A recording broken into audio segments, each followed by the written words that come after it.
Hello, and I'm Renee Kacz, this is Tenille Bentley, and we are here having a chat today about some of the things that we feel can help you to create a successful business and also bring that through into all areas of your life, because we know how you do anything is how you do everything. And we've just been having a chat about the whole philosophy of be, do, have. So a lot of people, a lot of entrepreneurs get into that space of do in order to have, so to create something different in their business, whether that's to get more clients or to be reaching more people. So instead of focusing on the do and then the have, I really love the thing about being first. So if you're expecting of yourself to create something new, then you first need to be in that place.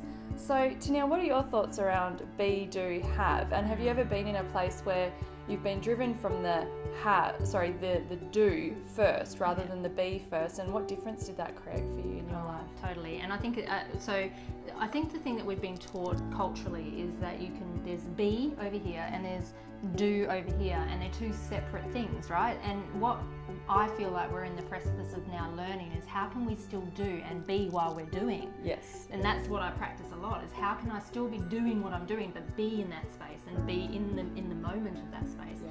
And find the stillness in the chaos, because on the edge of chaos is where brilliance effectively happens, because we get out of our own way. Yeah. And so where I got to my point where I was doing a lot of doing was when I was building my multi-million-dollar business. And in under 2 years, I started from nothing. I was broke and tripled the bank balance for my charity, forgot to do my own, and all of a sudden I was stuck at this point of like survival. So I went straight into my masculine, which again is the doing, and I stepped into that and I got so caught up in that, and I went, the pendulum swung so far the other way.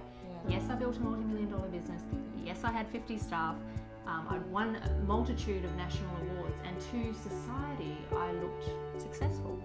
But where the danger was for me was that I reached a point where I was so much in the doing that I actually forgot how to even be.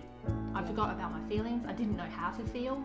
I was just so operational and so robotic. And it's like anything in life, everything within reason. I was not in the balance of both the being, the doing, and or the masculine and the feminine. It's like, how do you do the dance between the two? They're both just as important as each other.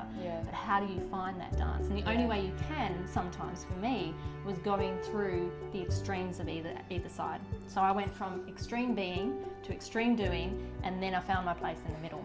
Yeah, I know that pain. But the key has always been the student, always being the student to life, and that was always what I knew. I never knew it all.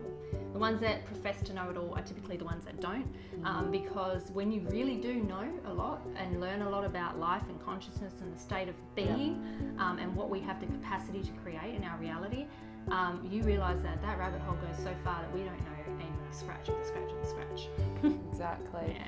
And I love, we were just chatting earlier before we started filming about the whole idea of your current reality is created by your past thoughts. So if you're focusing on your current reality and what you've created today, then that's because of what you were thinking previously. So how can we then create something new for ourselves? If what we see today is from the past, how do we create a new future for ourselves? Yeah, well, I think the creation process is really about formulating what does it look like, or what does it feel like, taking ourselves into that space. I mean, they've shown that that the ability for us to visualize and it takes us into that reality we can create. And I've done this time and time again. I've created my realities over in many different forms. Like, I've lived many lifetimes in this lifetime, worn many different hats, out of the curiosity of living life in a childlike wonder. You see, Marianne Williamson says it beautifully. She says, if the world would live life as a child in a childlike wonder, the world would finally grow up. So if we lived in that state and had this curiosity and the magic of what we can create, versus being stuck in what we need to create and that this is our reality and that we're creating this right now, instead we manifest ourselves into a position, and through visualization, through meditation, to be able to shift into, well, what is possible? What else is possible? And that is the question, is having a language of possibility, so then we can actually create something that we don't know even exists. Awesome, I love that. So having that childlike imagination and sitting in that creative possibility, seeing, visioning and feeling for yourself something different, and then that opens you up to the possibility. And even Einstein says that our greatest gift is our imagination, it's not knowledge.